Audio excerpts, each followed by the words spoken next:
Baada ya kueleza haya, sasa ningeweza kueleza ni vitu gani vinavyoweza kusababisha tatizo la presha. Kuwa makini kunisikiliza na kuwa makinifu zaidi ili kujua miongoni mwa sababu zinazoweza kusababisha tatizo la presha. Ni vitu gani vinaweza kupata au kusababisha tatizo la presha? Miongoni mwa vitu vinavyoweza kusababisha tatizo la presha, cha kwanza ni msongo wa mawazo, yani stress. Ndugu yangu, epuka sana kuwa na msongo wa mawazo. Unapokuwa na fikra za kuwaza vitu sana, una uwezekano mkubwa wa kupata tatizo la presha. Lakini pia inaweza kukusababishia tatizo la kushusha kwa kinga za mwili, kwa sababu msukumo wa damu unaweza usiwe mzuri, lakini pia immune system, kinga ya mwili, inaweza kushuka kwa sababu ya tatizo la presha. Jambo la pili linaloweza kusababisha tatizo la shinikizo la damu la juu ama presha ya kupanda ni uvutaji wa sigara. Uvutaji wa sigara ni moja ya sababu kubwa inayoweza kusababisha mtu kupata tatizo la presha. Tatizo jingine au sababu nyingine inayoweza kupata tatizo la presha ya kupanda ni uzito uliopita kiasi, unene na uzito uliopita kiasi. Yani unene ni tatizo, ni moja ya sababu kubwa inayoweza kusababisha tatizo la presha ya kupanda. Lakini pia uzito uliopita kiasi unaweza kuwa tatizo au sababu ya kusababisha tatizo la upatikanaji wa presha ya kupanda. Sababu ya 4 ni unywaji wa pombe, ulevi. Japokuwa watu wengi hudhani kwamba kunywa pombe ni sehemu ya kutuliza mawazo na pengine inaweza kupunguza stress, naomba nikuambie ndugu yangu, pombe ina nicotine ambayo inasababisha tatizo la ulevi, kuiathiri damu na kusababisha mwendo mkubwa wa damu, na tendo hili linaweza kusababisha madhara ya upatikanaji wa tatizo la presha ya kupanda. Kwa hiyo unywaji wa pombe kwa maana ya ulevi ni moja ya tatizo kubwa linaloweza kusababisha tatizo la presha ya kupanda. Sababu ya 5 ni upungufu wa madini ya potassium. Sababu ya 5 inayoweza kusababisha tatizo la hypertension ama presha ya kupanda ni wingi au upatikanaji wa madini ya potassium katika mwili. Ndiyo kusema kwamba ni madini muhimu katika mwili, kwa sababu kiwango cha potassium kinapopungua katika mwili kinaweza kukozi tatizo la hypertension. Tutakapokuwa katika vipindi vyetu vile vya kuzungumzia dondoo za afya, tutajaribu kueleza madini ya potassium, kazi zinazosababisha au vitu vinavyosababisha au faida zinazopatikana katika potassium kwenye mwili wa mwanadamu, na nini kinaweza kusababisha mtu kupata tatizo la hypertension pale anapokuwa na upungufu wa madini ya potassium. Lakini pia upungufu wa vitamin D. Vitamin D ama vitamin D ni moja ya sababu kubwa inayoweza kusababisha mtu kupata tatizo la hypertension ama presha ya kupanda. Sababu nyingine ni overage, umri mkubwa.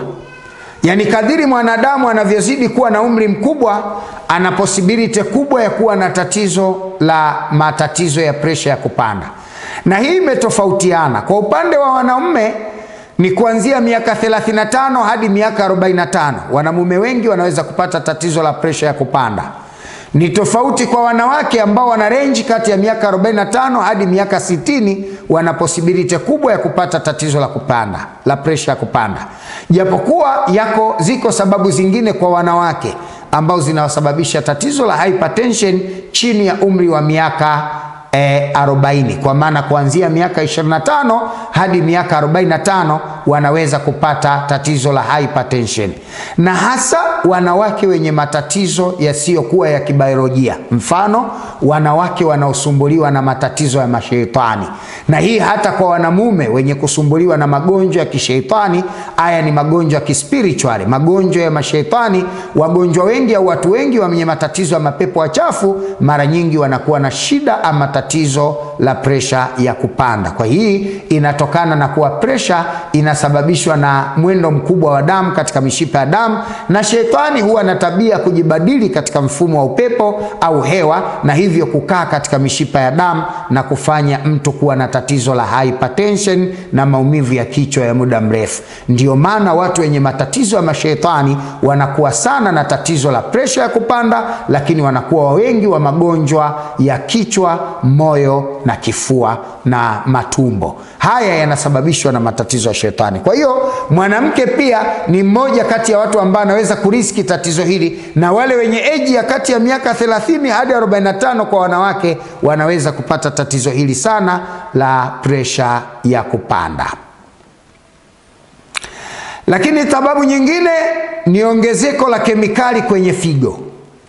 Sababu nyingine inaweza kusababisha hypertension ni ongezeko la kemikali katika figo. Kama mnavyotambua, figo na ini ni moja kati ya viungo vinavyofanya detoxification katika mwili.